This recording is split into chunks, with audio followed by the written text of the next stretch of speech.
Alors, on va commencer, vous mettez votre farine dans un cul de poule, d'accord? Après, vous mettez le sucre glace. Ça va? Pour l'instant, ça suit. Hein. Et on met le beurre.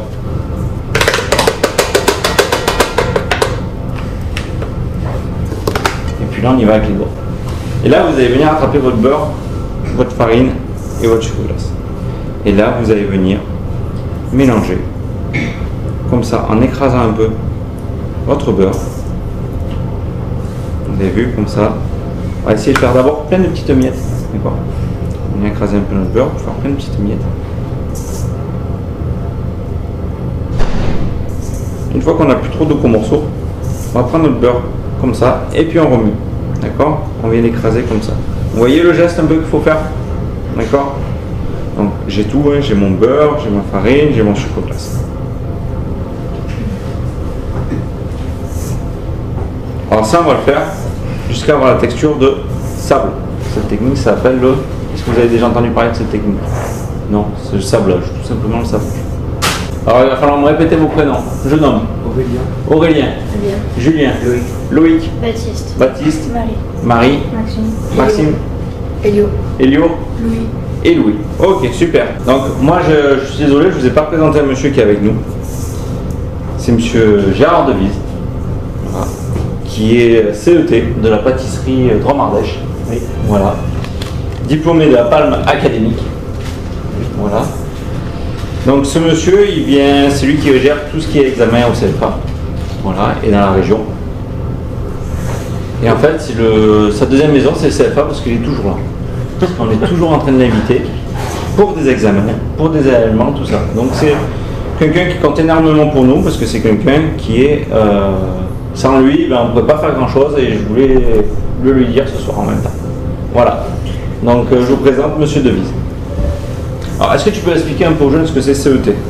Alors le CET, je suis un ancien professionnel à la retraite et l'Éducation nationale m'a recruté pour pouvoir faire le tampon entre la partie administrative de Grenoble et la partie pratique du CFA. Moi je suis là surtout pour les sujets des épreuves, les programmes de... Voilà. Les sujets, tout ça. Alors, regardez, une fois qu'on a fini de mélanger, on a une texture de sable. D'accord? Vous voyez un peu comment ça fait? On a une belle texture de sable. Vous voyez comment ça fait? Alors, on n'est pas sur la côte méditerranéenne non plus, hein, mais... alors, touche un peu la texture qu'il faut avoir. D'accord? Vous voyez que ça fait bien sable.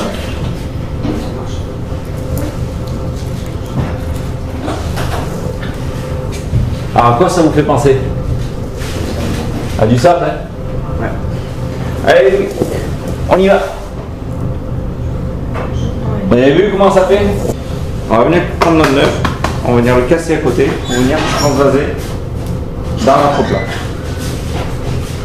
D'accord? Voilà. Lui, il ne veut pas descendre. Voilà. Alors, il faut savoir qu'en pâtisserie, on a énormément de règles d'hygiène. Alors pour des règles d'hygiène, dès qu'on casse un œuf, on se lave les mains. D'accord? Alors pourquoi on se lave les mains? Parce que, si vous voulez, l'œuf, d'où c'est qui vient l'œuf? Alors ça vient des intestins des poules. D'accord? Donc si ça vient des intestins, il peut y avoir ce qu'on appelle des fientes. D'accord? Donc ces fientes, c'est porteur de microbes. Donc ils sont quand même brossés, nettoyés, mais il y a toujours un risque. Donc c'est pour ça que dès qu'on casse un œuf, on se lave les mains. On ne va pas venir casser un œuf sur le tour, parce qu'on risque de contaminer notre tour. D'accord? Donc toujours dans un petit récipient, comme ça il est tranquille, il n'est pas contaminé. Là je vais prendre de l'eau, d'accord? Je suis à 50 grammes et je vais venir compléter à 15 grammes d'eau pour arriver à combien j'ai dit? 65. Voilà. On y va doucement. Ouais. Et puis là, on verse. Et là vous venez, vous mélangez. D'accord? Là vous mélangez bien votre œuf.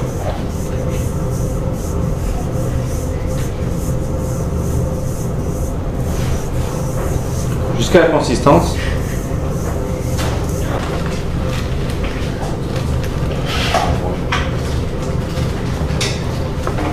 Alors, notre pâte, On fleure légèrement notre tour. On va venir chercher notre pâte dans la tube poule. D'accord. Tout simplement, on va venir phraser notre pâte. D'accord. Alors phraser, c'est comme on voit dans les pubs.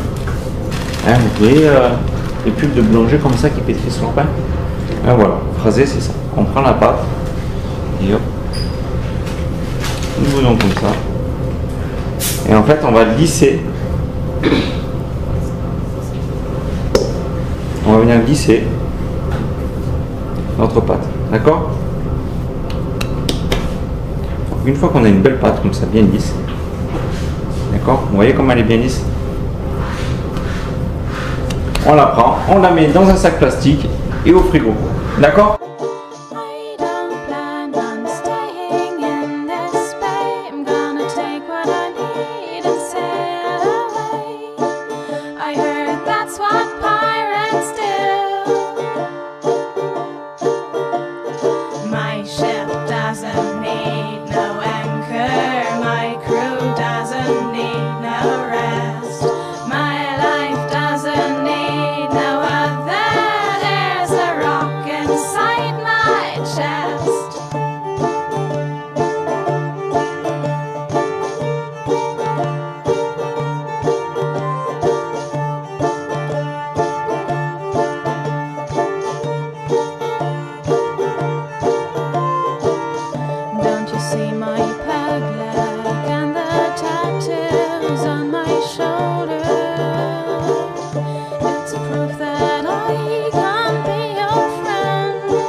Alors comment on fait pour faire nos beaux cookies?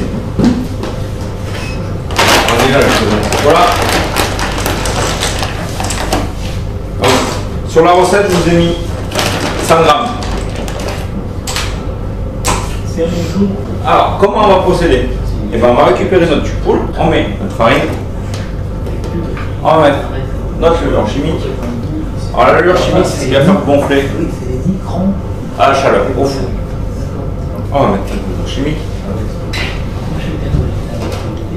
Après ensuite, on va y mettre l'œuf. D'accord? On mélange bien.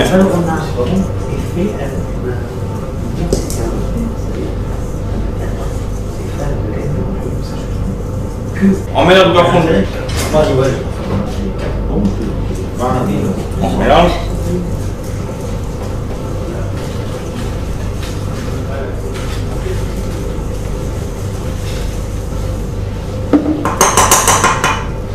On va mettre notre sucre, une pincée de sel, pour réguler la levure chimique, et on pétrit. Une fois que vous avez fait votre mélange, on va prendre nos petits morceaux de chocolat, on va les casser. Alors si vous êtes gourmand, on les casse qu'en deux, ça fera des bons cookies. Si après vous voulez des petits morceaux, vous les cassez en quatre. D'accord? Donc ça s'appelle des fèves. Donc ça va faire de la fève Valrhona. D'accord? Après vous mettez ce que vous voulez. Vous pouvez acheter des drops. D'accord? Alors, utilisez du chocolat Valrhona. Une fois qu'on a cassé tout notre chocolat, ben on revient. Et on remélange, d'accord? Alors, on mélange bien dans le chocolat, que le chocolat, il y en ait deux partout. Alors, là, je l'ai fait au chocolat, mais si vous n'aimez pas le chocolat, vous pouvez mettre des noix, des noisettes, de la noix de coco. Alors, après, on va prendre notre pâte comme ça. D'accord? Jusque-là, rien de compliqué. Donc ça va tous votre neuf. Et là, on va diviser en 5. D'accord? Donc, on en dégage un comme ça. Vous faites des boules avec. Alors là, ça va être, je peux pas vous le dire, c'est 5 gros cookies. D'accord? Si on fait trop gros, faire attention que ce ne soit pas trop épais non plus. D'accord? Parce que ça va avoir du mal à cuire. Donc, Il va s'asseoir dessus. non. Et là, on va venir appuyer. D'accord? Donc, vous y allez. D'accord? Alors vous ne montez pas dessus. Et on appuie. Et là, vous avez 5 galettes. 5 cookies. D'accord? Vu qu'on les aplatit, ils sont réguliers. Donc s'ils sont réguliers, comment ça va passer en cuisson? Ça va tout pareil. Ça va être régulier en cuisson. Voilà. Donc ça, une fois que ça c'est fait, au four. D'accord? Allez, c'est parti, let's go.